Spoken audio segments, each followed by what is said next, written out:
We all know Gilbert Arenas as an NBA star, the guy who dropped 60 on Kobe Bryant. But what you didn't know, Gilbert was homeless at the age of 7. Wait, you were homeless? Yeah. I was homeless. Gil's story is one of the most intriguing and funniest stories you'll ever hear.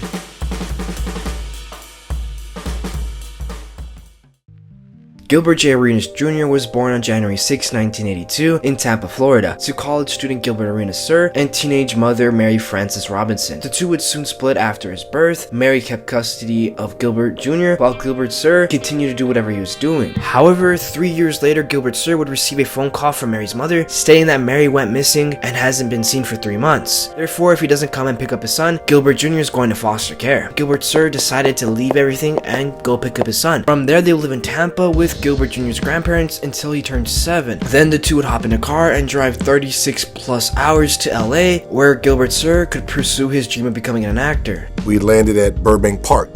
Not an apartment, the park. The actual park. The actual park. So we lived at the park for like a few months. You know, I'm at a park, so that's fun for me. Okay. And I got the jungle gym, I got the field, I got the basketball court. And then I guess it was too much pressure for him, so he sent me back to Florida. And my grandma raised me for about 3 more years. And then I came back when he was established. Gil's back with his dad, but now he's one athlete. He excels in track. He actually ran I ran a 10-3 in high school. 10-3?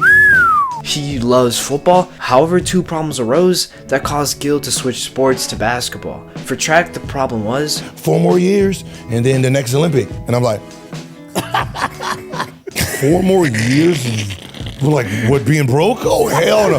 And I ran my last race and I quit. Then for football, the problem was I got my helmet knocked off, you know, trying to do a quarterback sneak. And then I literally woke up in the car as a basketball player. Like, yeah, I quit. Gilbert now focused on basketball. He would travel for the Birmingham High School basketball team, but the team was loaded with talent, and Gilbert, in his own words, sorry as shit. Despite being Sorry as shit. he still made the JV team as a favor from the coach to Gilbert Sr. On the team, Gil got 0 playing time and was even told by the coach that he would never make their varsity team. A rough start, which prompted Gil to switch schools to Grant High School for more playing time. This switch would change the trajectory of Gil's life, as he would meet high school head coach Howie Levine. As soon as we got him into scrimmage, I see this lateral movement that I've never seen from a high school kid before. And he's, 14 years old? Mm-hmm. I've never seen this lateral movement on a high school level. So after the hour workout or so, I take, Gilbert, come talk to me. I don't think I'll ever say this to another ball player, but I think you got a chance. So Gil's looking at me. What? And I'm like, oh, yeah, okay, yeah, whatever. And then, he was like, I want to train with you. So he literally it changed my life. Wow. Like, I had to go to school at 6 o'clock in the morning, train, nutrition, train, lunch, train, practice, and then open up the gym on Saturdays and Sundays. I mean, he gave me the keys to the gym. So anytime I called and said, I want to go shoot, I don't give a shit. If it was 1 a.m, he was waking up and opening up the gym for me. With all that practice, Gilbert became a star. Say what? Say what? I said 1 and 2. Gilbert. He would wrap up his high school career averaging 33 points a game, receiving multiple college offers, winning multiple awards. He was now ready for the next step, college ball.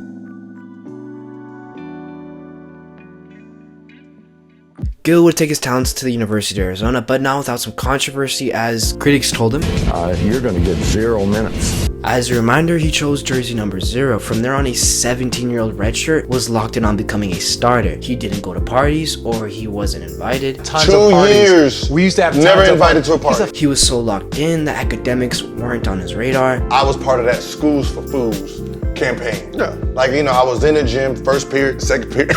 Like, I'm in the gym. Like, my grade point average, 0.3. I don't even know how I got the 3. So instead of going to class, Gil was going to the rec and absolutely dominating. In fact, he was playing so good that the rec players were telling him to join the school team, not knowing who he was. Eventually, word of this anonymous player would spread around to Gil's roommates. My roommate was like, yo, there's a guy at the rec center that they said there's killing, and I should go look in on him. Oh, that's what's up. Right? Then one day, I thought he was in class, and he came, and I'm in full-fledged flight mode. And he was like, wait a minute. So you're the dude? He's like, yo, what's going on? Because, yo, when we're playing as a group, you're ass. At the time, Jason didn't know Gil was thinking 3 steps ahead. Here's why. Official practices for the team hadn't started yet, so it was all fugazi, it didn't matter. Gil, knowing that, he didn't want to expose his game, he wanted to keep it under wraps to give the competition a little surprise when official practices had begun. Therefore, I just shot 3s. No pump faking, no dribbling, no nothing. So I'm not pump faking, I'm getting blocked, right? And you're not worried about how they perceive you. Once official practice started, pump faking, fuckers just flying, like, driving, dunking. They was like, what the fuck is this? And the first 2 days, they didn't know what hit them. And then overnight, I just took I ended up becoming the best player. from there, Gil was balling. Gardner takes it in, brings it back out to Arenas. Using the glass. Approaching the 1-minute mark of this first half. Arenas into the lane. Is he smooth? A lot of O's in his... So then your sophomore year, you actually get to the championship game. Gilbert Arenas on Saturday suffered a right shoulder contusion. He told our Armin Katayan a short while ago that he is at best 50% for the game. Because I got hurt the game before in the Final Four. I tried to run through a screen. Zach Randolph and Hudson, closed the gap on me, tore soft tissue in my chest. I ended up getting a steal and a layup, but the aftermath, I couldn't lift my shoulder, couldn't move my shoulder, but it's the championship game, so I had to play. And I wasn't one of those that were just gonna pass the ball, like, nah, I'm gonna do what I do. This is what I do, I shoot, so. As opposed to normally squaring up and taking a jumper. Arenas, though, he's set, strong again. It's his third. He was lucky there. Arenas, and out to James. Tonight, they knock out Arizona. That's it. Duke has the championship. I don't think anybody ever knows what really happened in the locker room, right? So we get back, everybody's a little emotional, everybody's a little upset, mainly because you played poorly. And so we're sitting in the locker room and I'm like, screw it, man. Let's just all come back here, man. Just give one more run at it. And you did this.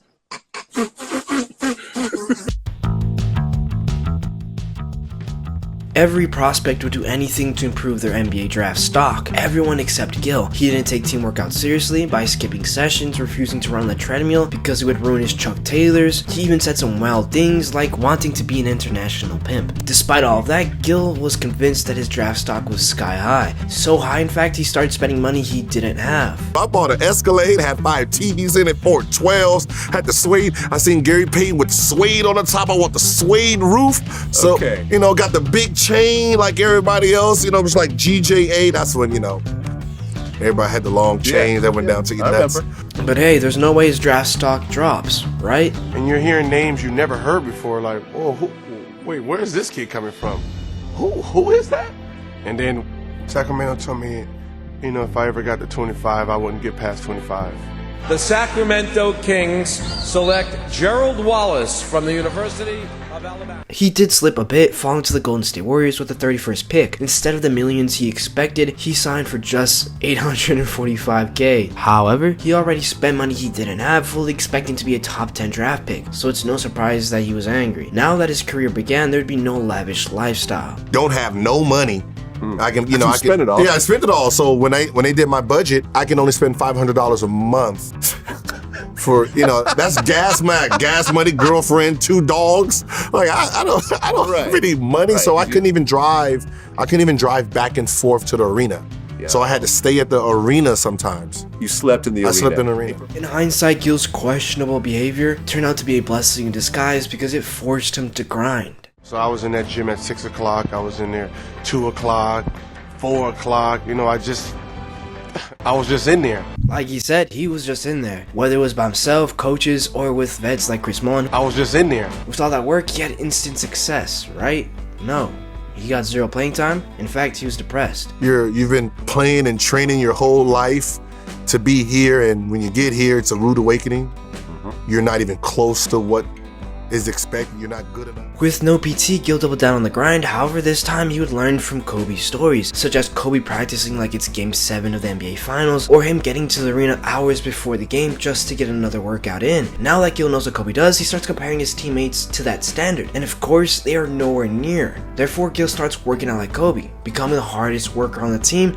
Eventually, things came to shove. And I remember the trainer came in, I'm dead, puddles of water everywhere. And he was, all right, Rook, all right, time to work. And I literally like, oh, nah, man, listen, I've been here since 3 o'clock. I'm good. And then he hit me with, that's why you was a 31 pick, because this, and this, and this, and I lost it. I literally lost it, like, what the fuck do you mean, 31 pick? I'm the hardest worker on this team. That's why y'all suck. That's why y'all losing. A couple days later, goddamn it, I'm starting playing. Overnight, it just turned because probably they were just saying, all right, we're gonna prove you're not ready. Ready, Gil was, averaging 10 points and 3 assists with 30 starts to finish the season, a very promising start. The following year was a contract year, so Gil made sure to ball. Starting in all 82 games, averaging 18 points and 6 assists, he went on to win the Most Improved Player of the Year award, and by the end of the season, Gil was highly wanted, getting contracts left and right, 40 million here, 70 million there. So what, Gil took the most expensive contract and ran with it? Nah. Because, you know, there was things he said, there was no franchise guy here, there's no face of the city, you can be the face of the city, I'm gonna push you. Just in his words to me was, just get me out of this Jordan era, and you're my guy. Okay. This year is gonna be very exciting. I can prove it, and I'm gonna do it. We're going to make the playoffs. I'm gonna work hard. My team is gonna work hard. They've been here, they've been showing it. And we're going to do whatever it takes to make the playoffs. For 6 years, $64 million, Gil was eager to prove himself. In his first season with the team, he averaged 19, 4, and 5, but the team was buns, finishing 25 and 57, missing his goal of making the playoffs. However, the city loved him. My 27 looked like 45 because of the smile and the energy and the throwing it out, and the city embraced it. Oh yeah. And I embraced the city. Then, his second year, everything changed with the arrival of Antoine Jamison via a trade, a fully healthy Larry Hughes, and Gil taking a massive leap in his own game. Washington finally had a real core. Gil played 80 games, averaging 25 points, 4 rebounds, and 5 assists, earning himself a spot on the third-team All-NBA team, being 12th in MVP voting, and becoming an all-star.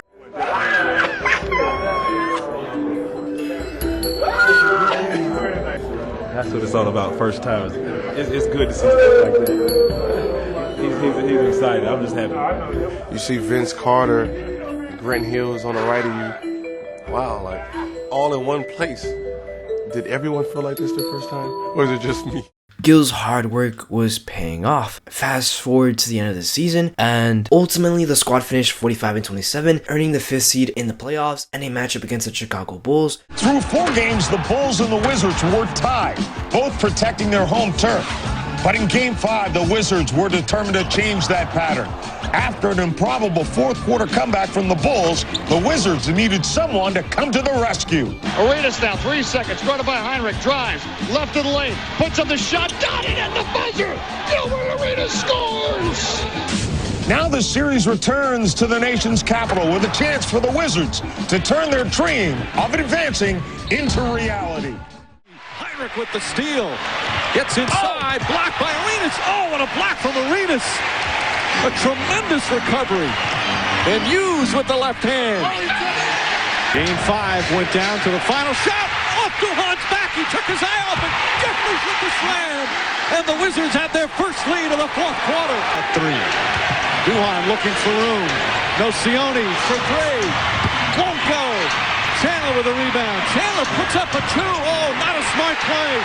And that'll do it. The Washington Wizards have advanced to the 2nd round for the first time in 23 years. And Eddie Jordan runs.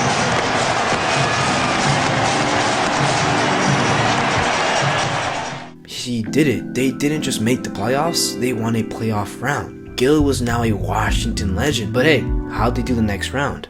I've been paid. I put the heat to his face, give him flashbacks to D-Wade. Oh! 3-point attempts per game. Wade, and that one from about 12 feet. Hughes can glide. He is collide. Good way to put it. You think of gliding, and right now it's not happening. They put the lead in the third quarter. They finish the period alone. It's a 4-point lead. Washington can't advance it. Despite Gil's efforts at 25-5 a game, D-Wade and the Heat were too much, sweeping the Wizards in the process. But hey, that doesn't take away from the great season they had. With their season over, their sights were set on the next season. The 2005-06 season, an eventful year to say the least, as Gil celebrated his 25th birthday with a quarter-mil Diddy party. On the court, Gil was no longer Gil, but Agent Zero, averaging 29, 3, and 6, having iconic games like 60 on Kobe. Kobe said, he told me to tell you that, yeah, he's gonna shut you down today. He's guarding you personally. Like, well, then you tell him that I'm gonna scratch whatever playbook that we're gonna do, and I'm just gonna go one for a flat. Caught in the air, found Gilbert Arenas, and he'll go to the line as Kobe got him on the way by the Radmanovich to get a deuce. Lakers' first lead since the opening 12 minutes of play. Are you not surprised they don't isolate like this? There he goes. Radmanovich tries to get it over in overtime. It's a 6-point win on a career night for the Washington Wizards. LA native Gilbert Arenas. Gilbert Arenas put on quite a show. Oh yeah, he called Karan when we was on the plane. Yeah. He was like, yeah. Just tell him to be ready when we come to DC. You know what I mean? Yell in the back. The black mongoose got you. Anyways, it was a great season for Gil, as he made 13 All-NBA, the All-Star team, and the Wizards were 40-40, good enough for the 5th seed in the playoffs. In the first round, Washington drew the Cleveland Cavaliers, led by a 21-year-old LeBron James, making his playoff debut, setting up a 6-game series. From the jump, it wasn't going to be easy. Across the series, Arenas averaged 34 points, 5 rebounds, 5 assists, and 2 steals. But after 4 games, the series was tied at 2 apiece. In Game 5 in Cleveland, Arenas went for 44, and with all that, the Wizards were down in overtime, but Gil locked in. Gilbert Arenas takes it coast to coast here and goes in for the finger roll. He would finish with 44 points, a career playoff high for him. But LeBron. But with 3.9 seconds left, LeBron James gets the ball in, up, and for the victory. The Cavaliers take it 121-120. It's worth a second look. In Game 6, back in DC, Gil dropped 36 points and 11 assists. He hit this crazy shot to send it to overtime. Looking to inbound, Arenas puts up the 3. Gilbert Arenas ties the game. But then he choked. And Arenas misses the free throw with 15. And Cleveland still with a timeout remaining. Now you have to be smart here now with this free throw. Arenas misses. And right back in the hands of LeBron James. Here's your trap. They get it out of his hands. Hughes, Damon Jones puts it in with 4.8 remaining. Wizards have to push.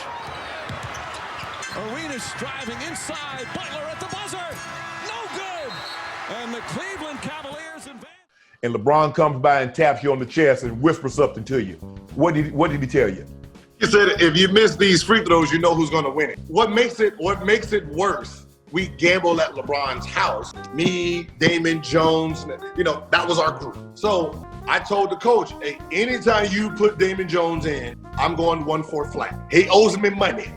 Until he pays me my money, 1-4 flat. And that's what I did every time he came in, 1-4 flat. He stopped playing. So he doesn't even play in Game 6. So when he whispers, you know who's gonna hit it, everybody assumed it was him. I knew what he was talking about. Damon Jones in the corner just came in the game for the first time in 2 games and hit the shot. And all I thought about was it Nick Anderson? All I thought, because I was a Magic fan. And I remember what happened. His career just. So I sat in the gym, took 3,000 free throws. And then I even took it a step further and went with a guy named Frank in San Francisco. And he trains military, black ops, special, all mental stuff.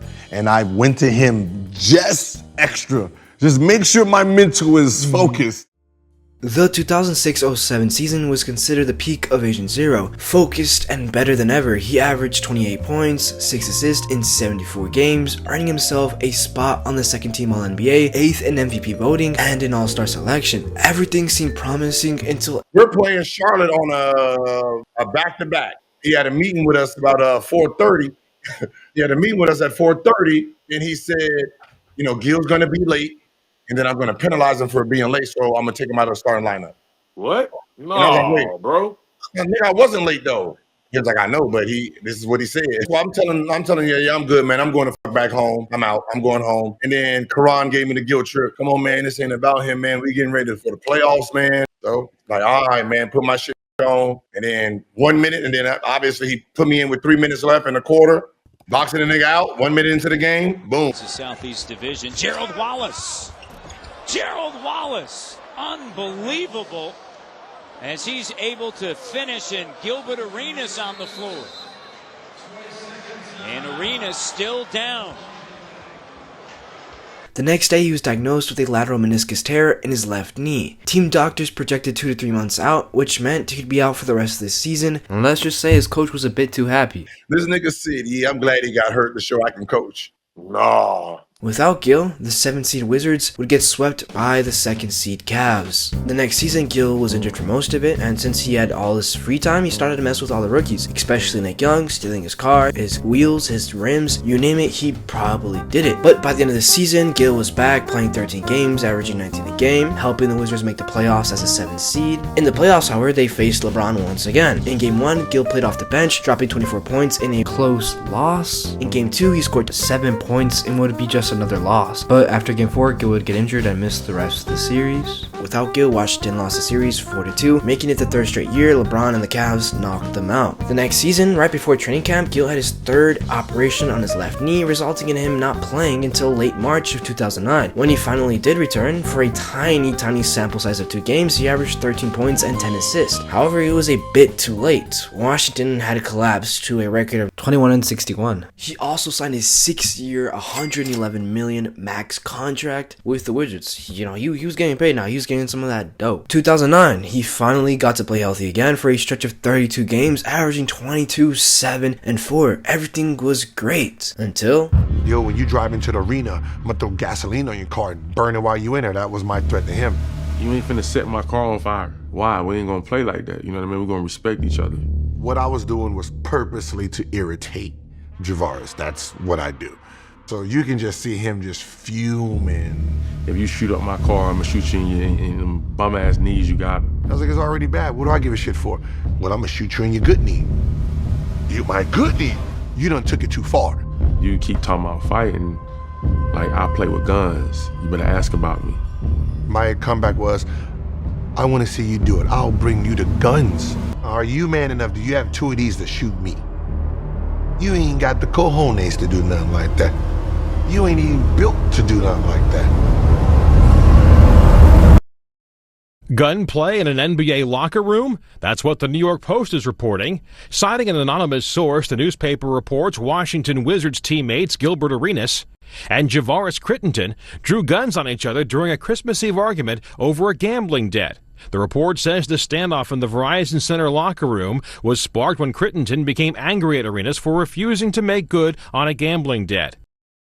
How are you dealing with all the stuff that's surrounding you right now? Watching a lot of comedy. And laughter usually heals pain, so. What's the pain? Huh? What's the pain? I mean, come on. I mean, really. No, what is the pain? Where's the pain coming from? All the stories I've been reading. Same ones you've been reading. This is what it was and who you was. It really, it was a toll on me. Right? I'm not even gonna lie. Like, I really hated the world. Right? It's like, whoa, wait a minute. Everything I did for everyone? Why be depressed at home when I can just make myself laugh? You know, a couple people with it. You crying inside? No, not yet. Not yet. I'll wait to see what the DA says. Crittenton pled guilty January 15th to a felony gun charge. The judge sentenced the 22-year-old to a year of unsupervised probation.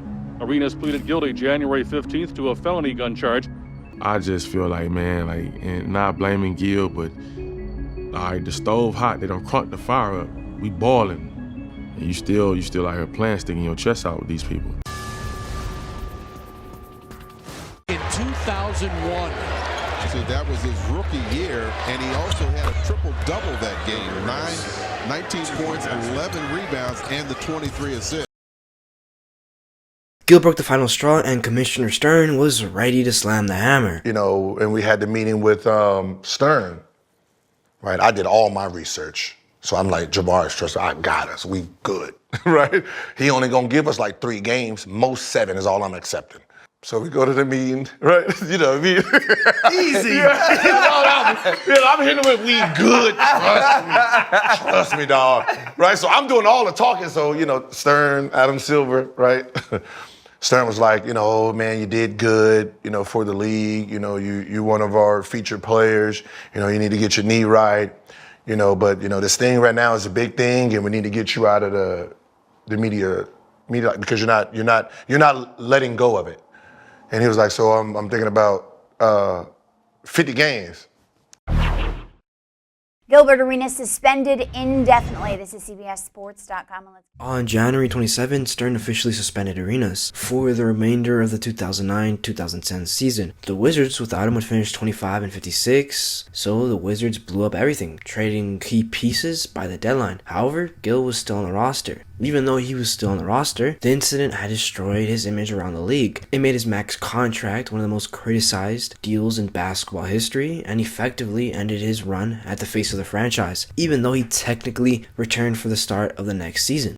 With the first pick in the 2010 NBA draft, the Washington Wizards select John Wall from the University of Kentucky. Arenas was no longer the face of the franchise. However, he searched for change by changing his jersey number from 0 to number 9 to signal a fresh start. He played 21 games, averaging 17, 5, and 2, but things weren't the same. I grew my hair out. I don't want to be on y'all billboards. Y'all not going to put this face on the billboards no more. After playing a bit in Orlando and Memphis, Gil was done. He had lost his love for the game, but the Shanghai Sharks were going to change that.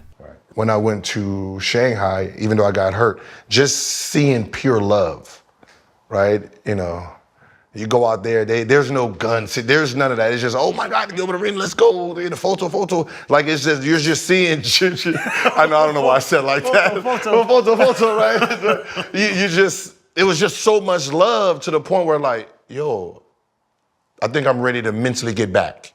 And that's what the Shanghai thing was for me, just trying to find, you know, the purpose of, you know, basketball again. Today, Gil does damn near everything. He's active on social media, such as YouTube, Insta, Twitch, you name it, he probably does it. But on YouTube, he has 3 channels. First being The Arena with over 1 million subs. It's like an ESPN sports debate show. It's low-key kind of funny. Second, he has the Gilbert Arenas show with almost 300k subs. He basically goes live and talks basketball with no filter. Lastly, Gil's Arena Battle Mode is essentially where he streams gaming, NBA 2K, Arc Raiders. Don't.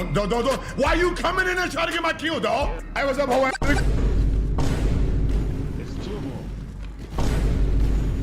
Any game, really. Besides social media, he recently got to watch his son, Elijah, make his college basketball debut.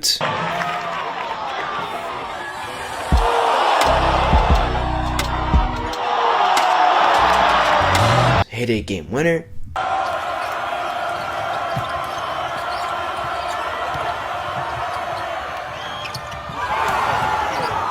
And duck and run for cover. Here comes Arenas. The Wizards have a shooting guard. Gilbert Arenas. The Wizards have a shooting guard. Gilbert Arenas. The Wizards have a shooting guard. Gilbert Arenas. Duck and run for cover. Here comes Arenas. There's a basketball player that I'm sure you all know. He plays for the Wizards, jersey number 0.